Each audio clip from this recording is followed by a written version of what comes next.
Alrighty, welcome to the video where we're going to talk about the centroid theorem. So, going back to some prior knowledge that we should have, we want to also make sure that we're really studying our vocabulary here, because if we don't study our vocabulary, it's really not going to be effective when we are trying to solve problems. So, remember that the centroid of a triangle is the intersection point of all three medians. Also recall that a median intersect sides of the triangle at the midpoint. Because these are all going to be things that we need to apply in order to make some conclusions in our problem. So make sure that you guys have those definitions down. Now, what the centroid theorem specifically states is that the centroid is dividing each median into the ratio of 2 to 1. So what we mean by that is, let's just try to go into a simple example. So again, we know that the centroid theorem states that the median is broken up into a ratio of 2 to 1. So we're going to need that fact. That's something that you just need to know, and then we'll work on applying it. So in simple diagrams, you might not have all three medians drawn for you. You might just have one median drawn, and then the question might say, hey, this point here is your centroid. So if we have a centroid, we know we can use this theorem, right? Now, the most important part is figuring out which parts of the median are associated with each part of the ratio. Now, what I mean by that is we're broken up into the ratio of 2 to 1. Well, we got to figure out, hey, which part is the 2 and which part is the 1. So what I like to do when I think of ratios, I like to assign x's in there. So one part is going to be 2x, and the other part is just going to be x. Now, we always tell you guys that diagrams in geometry are never drawn to scale. However, with the centroid and with the medians, you're going to be able to see. So our median is broken up into two parts. One is bigger and one is smaller. So the smaller part is always just going to be your x. The longer part, or the bigger part, is going to be 2x, right? So in other words, if we're not using x, we know that this longer piece is double the value of the smaller one, right? Now, another way we can think of it is our entire median here. Since we have 2x here and x here, we can think of this entire median as 3 parts. So we can also apply this into more complex diagrams as well. So the biggest thing here is when you have, if you know that this is your centroid, your biggest thing, again, is to figure out which parts of your median are the 2 and which parts of your median are the 1 in terms of that ratio. Remember, our centroids are breaking each median up into a ratio of 2 to 1. So let's do that together. So for our let's first deal with this median here. Now in this median, again, we said that our larger or our smaller piece is just going to be the 1 or the 1x. Our slightly bigger piece is 2 or 2x, and then we know that our entire median would be that 3x, or the entire 3 parts. Then in green, let's do this median here. So in this median, again, our smaller piece is that 1. Our bigger piece is that 2 or that 2x, and then the entire median would be all 3 of them together. And then last but not least, let's use this lighter blue color for this median. Again, our smaller piece is that 1 part of the ratio. The slightly larger piece is the 2 in that ratio, and then again that entire median there would be 3, or for all 3 parts together. So let's just get into some examples of using the centroid theorem. So it says in the diagram, C is the centroid of triangle XYZ, segment ZX, which is this entire piece, is 52, and it says that NC, which is this piece right here, is 12. Now it wants to know the measurements of ZO and of XN. So let me first look at what I'm trying to solve for. Let's do what we're trying to solve for in this green color. So first I want to know what ZO is. Now again, vocabulary is so important. So I know that if C is my centroid, I know I have 3 medians.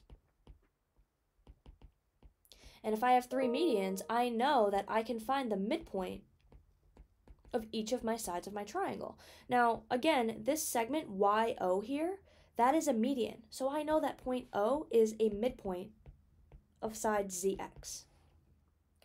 Now, all I need to do here, I know midpoints split segments into two congruent parts. So if my entire segment is 52, if I divide that by 2, I know that each portion here is going to be 26. So ZO we have successfully found without even using the centroid theorem yet. This is just using our vocabulary and making some conclusions.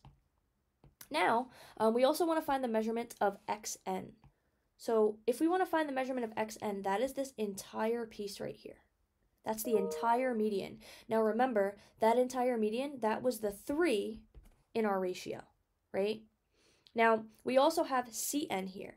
Now, Cn was it took up our 1 spot in the ratio, right? So our general steps, first it says identify which parts of the median we're dealing with.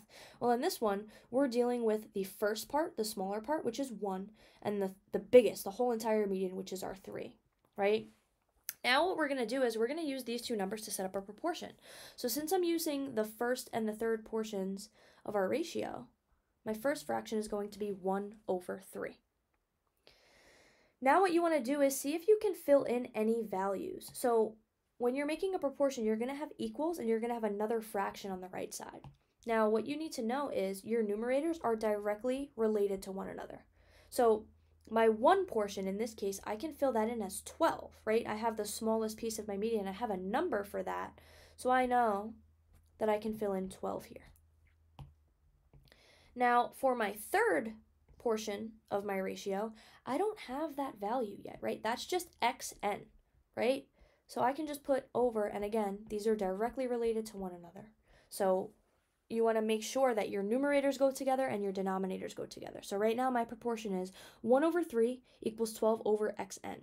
Now what we can do is just cross multiply and solve. So if you guys use the butterfly method, your first wing of your butterfly would just be xn equals, and then your other portion of your butterfly we can do in yellow, and we would get 36. And then we're done, right? So again, you want to get in the habit of filling these in your diagram. I know that this entire median is 36 units. All right, now getting into one more example here. It says, in the diagram, C is the centroid of triangle XYZ, and ZM is a median drawn to side XY. If ZC is equal to 6, we want to make sure that's labeled for us, which it is, and XM, which is this portion here, is equal to 15, what are the measurements of ZM and MY? So first I want to see if I can find any segments without using the theorem yet. So we want to find ZM first. Now ZM is the value of this entire median. I know I need the theorem for that, so I'm not going to do that first. But let's check out MY. So MY is here, right? And again, going back to vocabulary, it says ZM is a median. ZM is a median, so I know that point M is my midpoint. Now, since XM is 15, I know that MY needs to be the same value, so MY is going to be 15. So done. We've done that already. Now, in a separate color, let's try to solve for ZM. So again, let's identify which parts of the median that we are dealing with. Well, I see that we're given the value of the slightly larger part, so that was my 2 in my ratio. And we want to find the value of ZM, which is this entire portion of the median. And remember, that was our 3 in our ratio. So we're dealing with 2 and 3. So when I'm making my proportion, my first fraction is going to be 2/3 equals. And now we want to see if we can substitute anything in. So let's do our 2 portion in green. So I know my numerators have to be related to each other, right? So for my next numerator, I'm going to fill in that 6 value there. And then for my 3 portion, let's do it in orange. For my 3 portion, I don't exactly know what that value is. That's the value of my entire median, what we're trying to solve for. So I'm going to go ahead and fill that in as just ZM. If you wanted to use a variable there, you can, but I'm just writing ZM there so I don't get confused later on. So then we need to cross multiply and solve our step 3. So if we make our first, we get 2 times ZM equals 18. Now we're not done yet. In the last question, we didn't have to do anything further to solve for the value of our segment, but here we do. So this is just algebra. Now I need to divide by 2 on both sides. And if I do that, I will get that ZM is equal to 9. which is exactly what we wanted, right? We wanted the value of ZM, and we got it. So again, make sure you guys are writing down these general steps and that you are following them, because to be honest, after you do a little bit of practice with this, it will become routine. But again, you guys want to make sure that you are studying this vocabulary, because if you do not know the vocabulary, you will miss out on a lot of questions. If you don't know what a centroid is, and you read this question, you're not going to know what to do at all. So make sure you are studying that vocabulary, because it is just as important as knowing how to do these questions.